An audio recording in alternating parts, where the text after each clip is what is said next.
guyyaadha kana akkamitti akka daa'imni seenuudhaan barnoota barate sanaan immoo deebi'ee gara qarshiitti jijjiiruu danda'a yookiin immoo dandeettii horate sanaan akkamitti onlaayinii irraa hojjechuu danda'a kan jedhu sun agarsiisa jechuudha.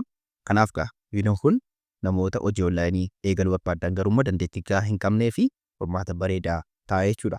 Jalqaba wanti isin gootanii koorsii yookiin immoo barnoota barachuutii qabdu jechuudha. Barnoota kana gosa lamatu jira. Yoo warri qarshii hin qabne tolaan barachuu ni dandeessu. Warri kaffaluu dandeessan immoo kaffaltanii barachuu ni dandeessu. Barnoota kanas immoo salphaatti appilikeeshinatti argatantu jira jechuudha. Kanaaf wanti isin gootan gara Play Store irra dhaqxaniitu Udemy kan jedhu appilikeeshinii kana ni daawunloodii gootu. Sana booda appilikeeshinii kana bantaniitu Gmail akkaawuntii keessaniin looginii taasistu jechuudha. Akka loogiin gootanii gubbaa kanarraatti barnoota gosa barachuu barbaadan dandeettii horachuutii barbaadan sarchii ni gootu. Fakkeenyaaf viidiyoo editingiin sarchii godhanii viidiyoo editingii ennaan sarchii godhu gannaaf tarreessa. Baay'een isaa akkuma agartan qarshii nama gaafata.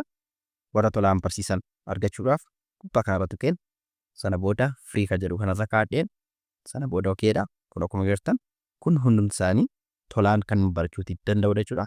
Kanaaf akkaataa kanaatiin waan dandeettii horachuu barbaadan kamiiniyyuu sarchii godhatanii argachuu ni dandeessu. Fakkeenyaaf viidiyoo kana yoon tuqe sana booda enroll kan jedhu jira. Enroll kan jedhu kana tuqeen barnoota sanatti dhufee barachuutii yan danda'a jechuudha. Waaw!